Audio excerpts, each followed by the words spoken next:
ایک بچہ آ گیا، یتیم بچہ، اس نے آ کے عرض کی حضور 3 گھر میں افراد ہیں، میں، میری بہن اور میری بیوہ ماں، والد حضور چلے گئے اور آج نہ 3 دن ہو گئے روٹی کوئی نہیں کھائی۔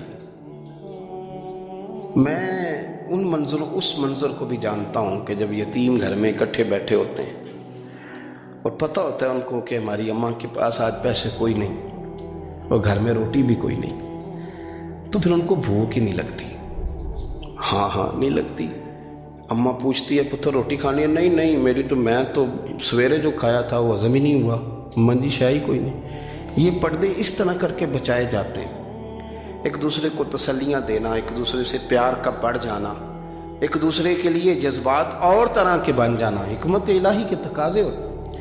یا رسول اللہ صلی اللہ تعالیٰ علیہ وسلم، بیوہ ماں ہے، یتیم بہن ہے، 3 دن سے کھایا کچھ نہیں، قربان جائیں وہ گھر جہاں سے کائنات کھاتی ہے ساری۔ حضور نے فرمایا بلال جا کے ساری ازواج مطہرات سے پوچھ گھر میں کیا ہے۔ حضرت بلال کہتے ہیں میں سارے گھاری پوچھ آیا، ٹٹول آیا، ٹوٹل 21 کھجوریں نکلی۔ یہ 2 جہاں کے شاہ ہیں اور پاس کچھ رکھتے نہیں، 2 جہاں کی نعمتیں ہیں، ان کے خالی ہاتھ میں حضور کے سارے گھر کو میں ڈھونڈ 21 کھجوریں نکلی تو لا کے میں نے پیش کر دی، تو حضور نے ڈائریکٹ اس کو نہیں دی، نبی پاک نے اپنے ہاتھ پہ رکھ لی۔ اور کہتے ہیں پھر حضور نے اپنا منہ مبارک قریب کیا کھجوروں کی۔ صحابہ خود فرماتے ہیں کہ یہ جو حضور نے منہ مبارک قریب کیا ہے نا، تو نبی پاک برکت کی دعا کر رہے تھے، 21 کھجوروں پہ برکت کی دعا ہوئی۔ حضور نے اس بچے کو بلایا، تھپکی دی، فرمایا لے جا 7 تیری بہن کی۔ انہیں معمولی نہ سمجھنا ہو تو حضرت بلال کہتے ہیں حضور 3 بھی دے دینا کبھی تو 30 سال ختم ہی نہیں ہوتی، 30 سال گزر جاتے ہیں، نکالتے رہو کھاتے رہو، ختم ہی نہیں ہوتی۔ حضور نے فرمایا 7 تیری بہن کی، 7 تیری والدہ کی، اور 7 حضور نے اور بھی تلقین فرمائی، فرمایا ایک سویرے کھایا کرنا، ایک شام کو کھایا کرنا، یہ لے جا۔ حضرت سیدنا بلال حبشی کہتے ہیں رضی اللہ تعالیٰ عنہ کہ بچہ لے کے جب باہر نکلا تو حضرت سیدنا معاذ ابن جبل دوڑ کے گئے اور جا کے بچے کے سر پہ شفقت سے ہاتھ پھیرا، کہا فکر نہ کرنا، رب کریم تجھے بہترین سرپرست عطا کرے گا، پتر پریشان نہ ہونا، اللہ تیری مدد کرے گا۔ صرف حوصلہ دیا، سر پہ دست شفقت پھیرا، بچہ چلا گیا تو حضور نے فرمایا معاذ ادھر آؤ نا ذرا۔ یا رسول اللہ حکم ہو۔ فرمایا کس چیز نے تمہیں اٹھایا بچے کے سر پہ ہاتھ رکھنے کے لیے؟ کس نے تمہیں کہا؟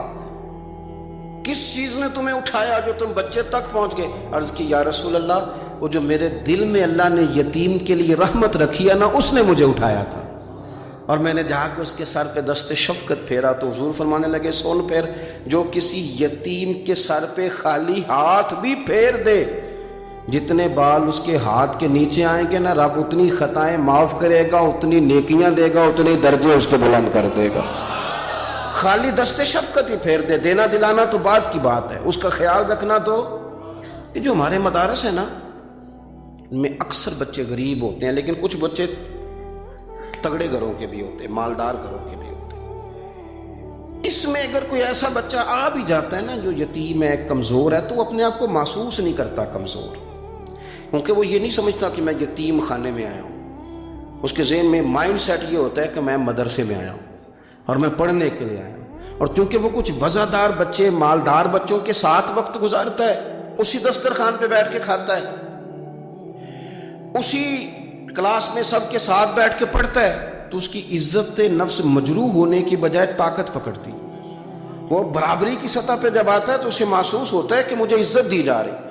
اس لیے مدارس اسلامیہ میری نظر سب سے مضبوط جگہ ہیں جہاں مساکین کی، یتیموں کی، غریبوں کی صحیح معنوں میں کفالت بھی ہوتی ہے، تعلیم بھی ہوتی ہے، عزت بھی ہوتی ہے، تربیت بھی ہوتی ہے۔ میرے رسول کریم علیہ السلام بڑے انہماک کے ساتھ، بڑے توجہ کے ساتھ۔ اچھا ایک کام اور ہوتا ہے ہمارے ہاں، وہ کیا ہے؟ اگر کوئی یتیم مال چھوڑ گیا نا اس کا باپ، تو پھر تو بارے نہیں آ رہے ہیں اس کے، پھر تو اللہ خیر کرے کہ بہت سارے مل جائیں گے کفالت کرنے والے، بہت سارے ملیں گے دھیان رکھنے والے، بڑے سارے ملیں گے توجہ دینے والے۔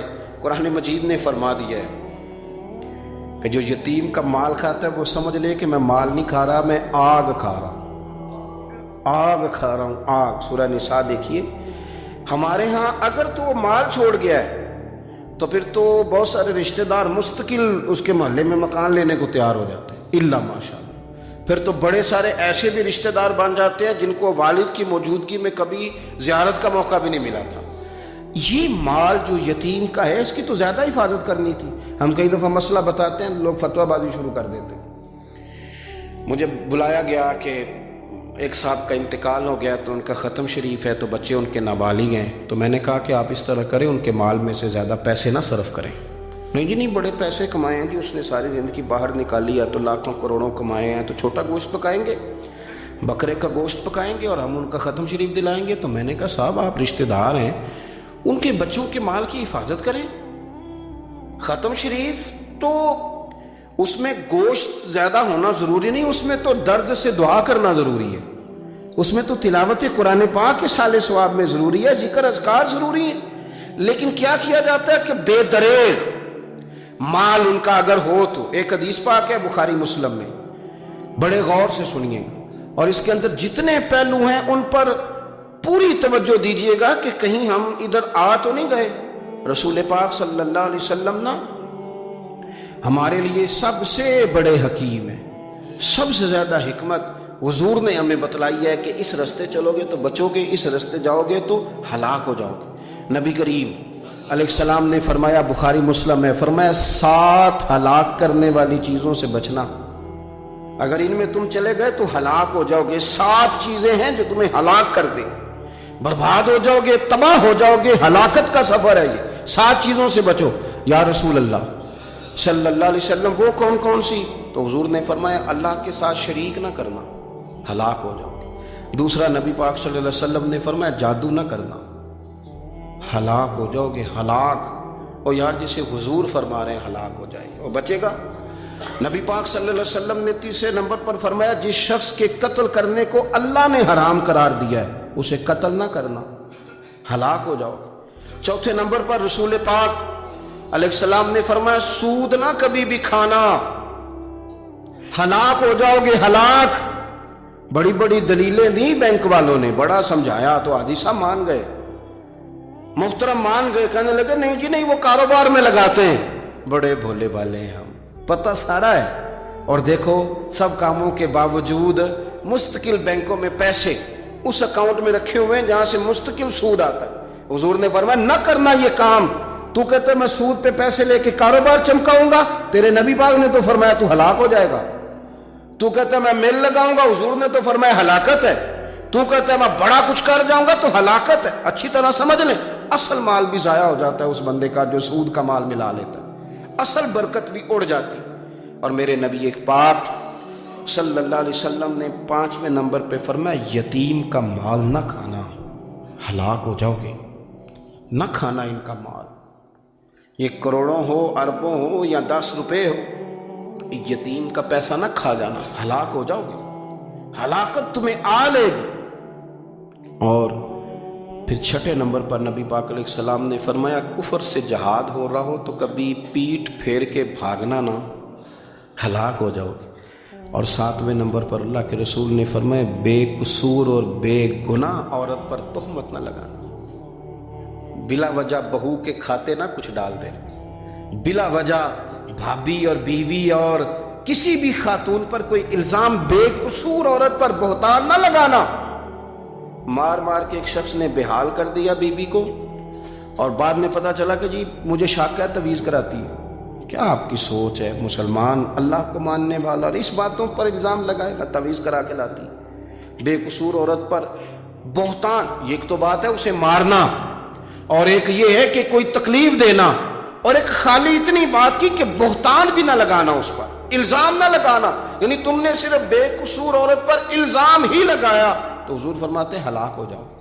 یہ ہلاکت والا کام ہے، لیکن ہم بغیر سوچے سمجھے کہہ دیتے ہیں اس نے کہا ہے، اس نے کیا ہے، یہ کرتی ہے، یہ کام نہیں کریں۔ یہ 7 وہ چیزیں ہیں جو ہلاک کر دیں گی۔ نبی پاک صلی اللہ تعالیٰ علیہ وآلہ وسلم فرماتے ہیں میں نا جنت کا دروازہ کھولوں گا تو ایک عورت کو نا میں سبقت لے جاتے ہوئے دیکھوں گا، یعنی وہ جلدی سے جنت میں داخل ہو رہی۔ یا بعض شارحین کہتے ہیں کہ حضور داخل ہوتے ہی سب سے پہلے اس کا چہرہ دیکھیں گے، حضور فرمائیں گے تو پہلے ہی آ گئی، بی بی جنت میں، حضور نے دروازہ کھولا تو جلدی سے نظر آئی، تو پہلے آ گئی۔ سب نے لکھا ہے کہ اس عورت کی شان یہ ہے کہ سب سے پہلے جنت میں گئی۔ میں نے حدیث پڑھی تو میں نے نیچے حاشیے میں لکھا، میں نے کہا میرا خیال یہ ہے کہ اس کی زیادہ شان یہ ہے کہ جنت میں اس کی سب سے پہلی ملاقات مدینے والے محبوب سے ہو گئی۔ یہ دیکھو کتنی بڑی شان۔ حضور فرمانے لگے تو کیسے پہلی آ گئی، کون ہے تو وہ کہنے لگی حضور میں بیوہ ہوں، میرے بچے یتیم تھے، میں نے ان کی خاطر نہ بیٹھی رہی، میں نے نکاح نہیں کیا، میں نے ان یتیموں کی پرورش کی، بیوہ بن کے زندگی گزار دی، ان یتیموں کے لیے بیٹھی رہی۔ اس کو جائز ہے، یہ کر سکتی تھی، لیکن اس نے سوچا کہ میں ان کی نگہبانی یتیموں کے لیے بیٹھی رہی۔ آج شان یہ ہے کہ مدینے والے کے لیے جب دروازہ کھلا ہے تو اس بی بی کو بھی رب کریم نے فوراً ہی جنت عطا فرما دی، یہ سب سے پہلے گئی۔ میں نے دیکھی ہیں ایسی عورتیں 23 سال میں بیوہ ہوئی پر عمر بچوں کے نام کر دی۔ اسے پتہ تھا کہ کل کو جب یہ بڑے ہوں گے تو یہ اپنے کمرے کا دروازہ بند کر لیں گے، یہ نہیں پوچھیں گے کہ اماں سوئی ہے کہ جاگ رہی ہے، ان کا آنا جانا الگ سے ہو جائے گا، ان کے تعلقات اپنے ہو جائیں گے، پر یہ بیٹھی رہی، یہ بیٹھی رہی۔ اس نے بچوں کو وقت دیا تو بچے تو کیا اس کو صلہ دیتے تھے، رب نے یہ صلہ دیا ہے کہ سب سے پہلے اسے جنت میں داخلہ عطا فرمایا۔ ابو داؤد شریف میں مسند امام احمد بن حنبل میں حدیث ہے، نبی پاک صلی اللہ علیہ وسلم کے چچا زاد تھے حضرت جعفر طیار، مولا علی شیر خدا کے بھائی تھے، جنگ موطا میں شہید ہو گئے۔ وہاں سے کوئی خبر لے کے نہیں آیا، لیکن رب خبریں دیتا ہے نا اپنے حبیب کو، اللہ غیب کے خزانوں کی کنجیاں دیتا ہے اپنے محبوب کو۔ نبی کریم صلی اللہ تعالیٰ علیہ وسلم نا ان کے گھر گئے، ان کی زوجہ کا نام اسماء بنت امیس تھا۔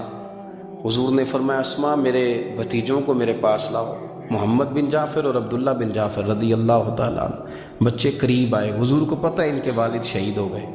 نبی پاک نے اپنی ناک مبارک ان کے رخساروں پہ رکھے، پھر حضور نے ان کا ماتھا چوما، پھر نبی پاک صلی اللہ علیہ وسلم نے سینے سے لگایا، فرمایا حجام کو بلاؤ نا ذرا، ان کے بال تراشے کتنی بڑے ہو گئے، حجامت ہونے والی۔ حضور پیار کر رہے تھے، آنکھوں میں آنسو تھے، تو جناب اسماء قریب آئیں، کہنے لگے حضور میرے شوہر کی کوئی خبر آ گئی ہے؟ تو نبی پاک صلی اللہ تعالیٰ علیہ وسلم نے گردن مبارک اٹھائی تو آنکھوں میں آنسو تھے، فرمایا رب نے میرے بھائی کو شہادت کا درجہ عطا کیا ہے، فرمایا کوئی آہ و بکا نہ کرنا میرے بھائی پر، اللہ نے اسے شہادت کا درجہ دیا ہے۔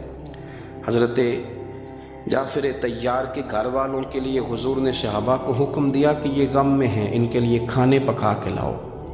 پھر نبی پاک ان بچوں سے پیار کرنے لگے، فرمانے لگے یہ جو ہے نا محمد بن جعفر یہ اپنے دادا جناب ابو طالب سے ملتا جلتا ہے، اور یہ جو عبداللہ بن جعفر ہے یہ تو سارا میرے ساتھ ملتا جلتا ہے۔ نبی پاک صلی اللہ علیہ وسلم پیار کرتے، باتیں کرتے، حضرت اسماء رونے لگیں۔ یہ ابو داؤد شریف میں مسند امام احمد بن حنبل میں چمکتے جملے۔ عرض کرنے لگی حضور میرے بچوں کا کیا بنے گا، کون کفالت کرے گا؟ قربان جائیں رسول پاک صلی اللہ علیہ وسلم کے کیا جملے، یتیموں کے لیے حضور کا نوازنے کا کیا انداز ہے۔ فرمایا اسماء تو فکر نہ کر، انا ولیہم فی الدنیا والآخرہ، فرمایا میں دنیا میں بھی ان کا وارث بنوں گا، قیامت کے دن بھی ان کا وارث بنوں گا۔